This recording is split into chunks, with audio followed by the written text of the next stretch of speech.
Good afternoon and welcome to the Midday News. Here's what we have in the bulletin. Opposition raises alarm over latest corruption perception index report.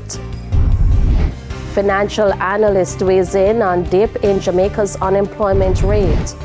And later in sports, Trinidad and Tobago and Jamaica work together for sports development. Thank you for joining us. I'm Shamela Pullen. Here are the details. The People's National Party, PNP, has raised alarm following Transparency International calling out Jamaica in its latest Corruption Perception Index report.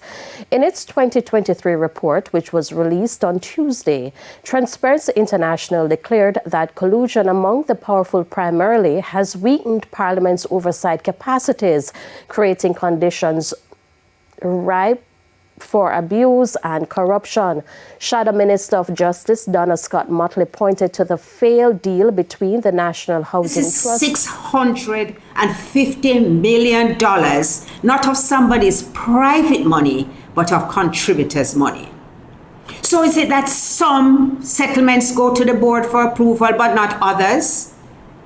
And if it is an uneven kind of situation, I am suggesting to the Prime Minister that from now on, all settlements which involve public bodies should be scrutinized by the Cabinet. The Cabinet has a duty to act with dispatch in those circumstances. Finally, I say this.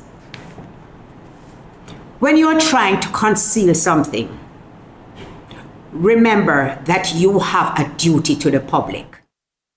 Jamaica has a score of 44 on the CPI with a ranking of 69 out of 180 countries.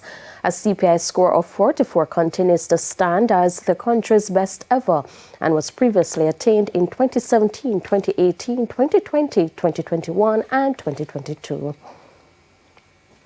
Hours after the Statistical Institute of Jamaica Statin announced a fall in the unemployment rate, at least one financial analyst says he's not surprised.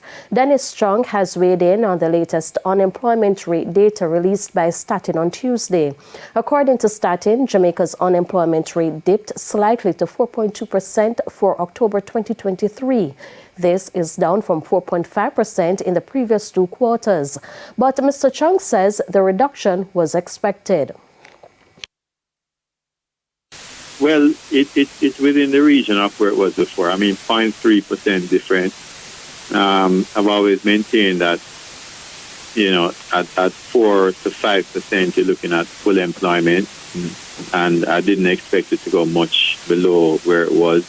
I think settling between 4 to 4.2% to where it is, that might be, you know, where it bottoms out at. Statin says 85,600 more people entered the labor force in October 2023 relative to October 2021. Mr. Chung says the reality is there will always be a small percentage of the labor force that is unemployed. A small percentage that is not really interested in working. What we need to do going forward, though, is we're going to need to look at how do you improve the quality of the job, because that really is the important thing that we have to look at going forward. I mean, if you look at the economic numbers, it has been improving. You know, a lot of construction happening, the road network. You know, what it means is that there's more money for people to spend.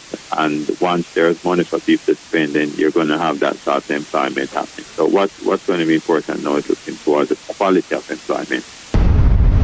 And Mr. Chung was speaking at Power 106 Morning Agenda on the Power 106 Morning Agenda program this morning.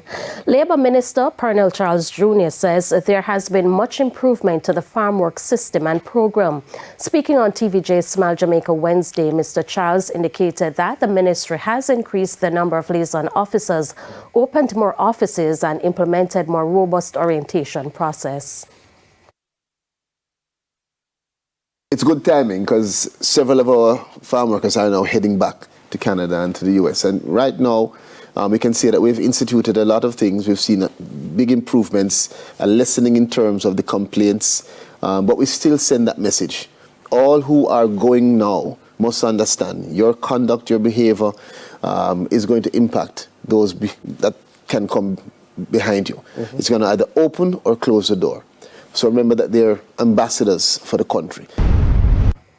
2 men are dead following a motor vehicle crash on the Ridgepen Main Road in St. Elizabeth Tuesday evening. The men have been identified as 62-year-old Winston Sinclair and Vernon Forbes, both farmers of Little Park and Round Hill districts in the parish. The incident happened about 9:30. According to reports, Mr. Sinclair was a pillion on a motorcycle driven by Mr. Forbes heading towards Watchwell. The motorcycle collided with a motor car traveling in the opposite direction. Both men died on the spot.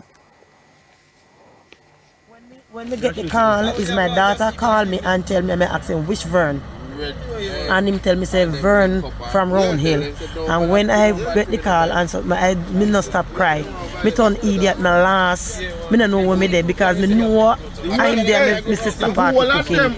Up to the last time in Christmas, we and Vern have a little Christian party, a little party in Chilani, and we ride all the way go in there. And we ride, come back and everything. All right, Winston now is my sister, brother-in-law. In Christmas, in come and paint my mother house. In the day we eat, we cook, we eat and drink, enjoy ourselves and marry ourselves till in go away. Winston is a guy in don't make trouble. When he ready to go out, in playing sound. When he playing sound, in the one place him not leave. Anytime he come up out of there, Winston don't leave from up out of there. The driver of the motor car, who was also injured, was rushed to hospital. Local Government Minister Desmond McKenzie is reassuring vendors of an upgrade to the Ocherous Market in St. Ann. Mr. McKenzie made the announcement during a recent tour of the area.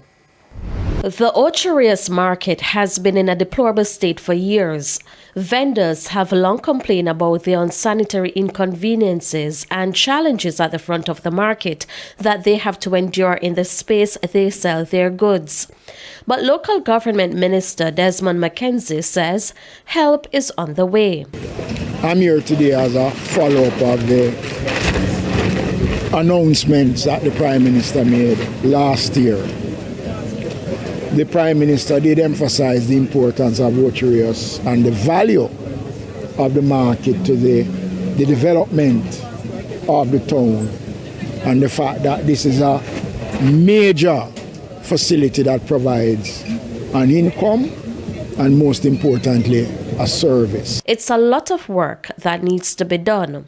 Mr. McKenzie did not give a timeline for the work to begin or to be completed, but he says it's an issue they're in the process of addressing. I've asked the ministry, the Chief Technical Officer in the Ministry of Local Government, to work with the superintendent here in St. Ann for an estimate on those two areas to be prepared and given so that we can find the funds to commence the repairs, especially to the public sanitary facilities, which the Prime Minister did spoke about when he spoke on the issue of the Ocherous Market. One vendor welcomed the news, but with skepticism. The market want clean up because nobody know in the market, you know.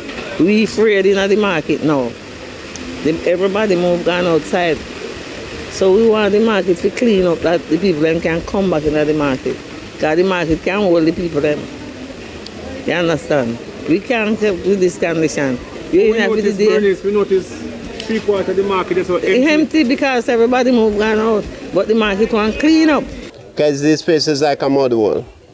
And it's been going on for years, from top of years. This party come and them do that, them say that and them do that and them leave and another one come. And everybody be going like round like a roller, round and round like a roller coaster.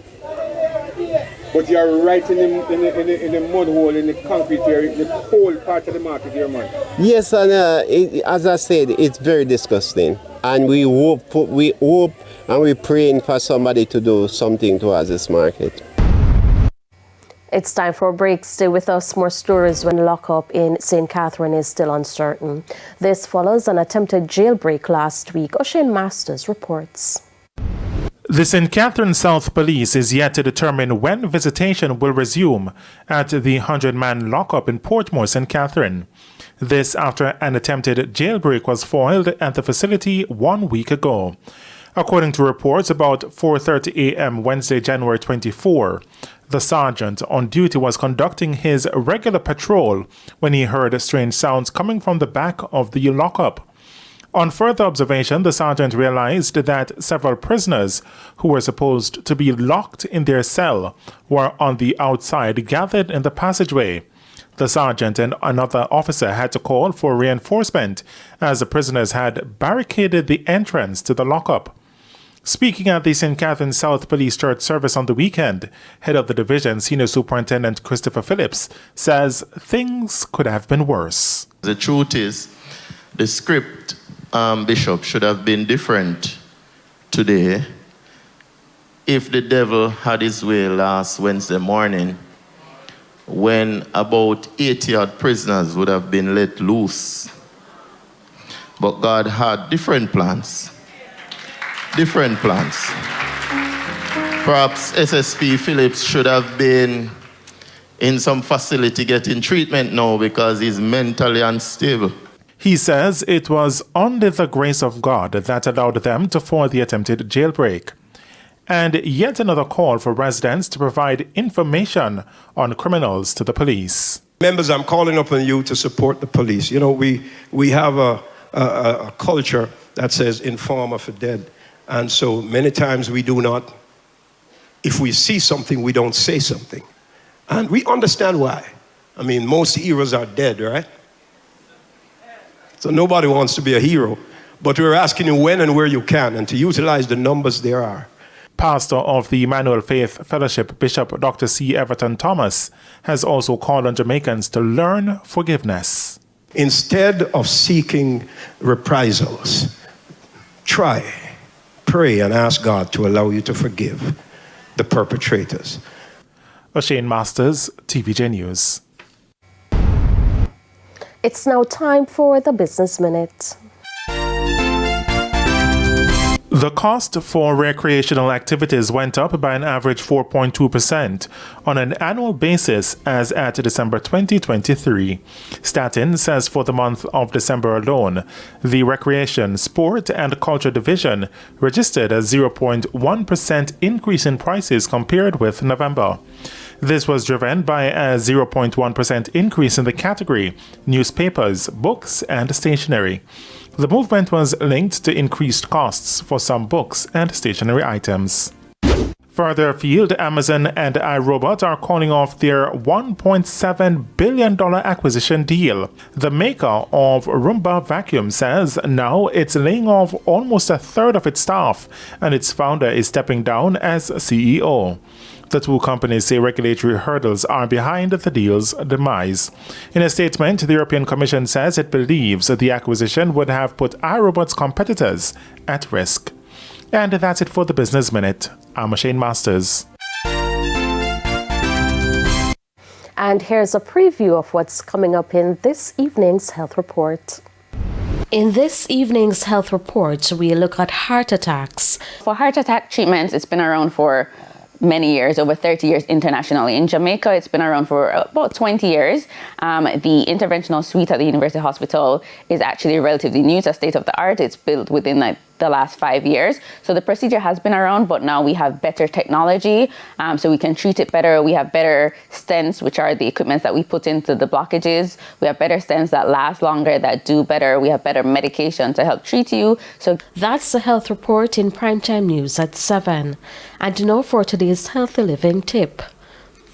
Don't smoke or use tobacco. Get moving. Aim for at least 30 to 60 minutes of activity daily. Eat a heart-healthy diet and maintain a healthy weight. Time now for the top regional and international stories.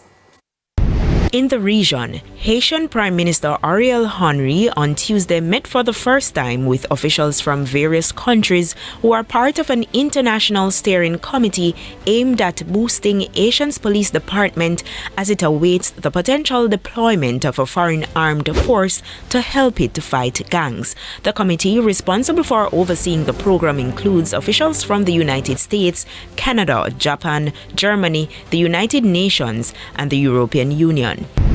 On the international scene, in the U.S., the Republican National Committee is meeting behind closed doors this week as some allies of Donald Trump had hoped to put the group's stamp on the former president early in the 2024 Grand Ole Party presidential nomination campaign. But a proposed resolution to declare Mr. Trump the presumptive nominee has been removed from the agenda before the committee is scheduled to meet in Las Vegas this week. And FBI Director Christopher Wray is expected to warn lawmakers about the threat of Chinese hackers. He's said to tell lawmakers that hackers are preparing to target critical infrastructure like water treatment plants, electrical grids, gas pipelines, and transportation systems. The Chinese government has previously denied allegations of hacking efforts. And those were the top regional and international stories. I'm Raquel Porter. Thank you, Raquel. We head to a quick break. When we come back, we'll have your midday sports report with Spencer Darlington.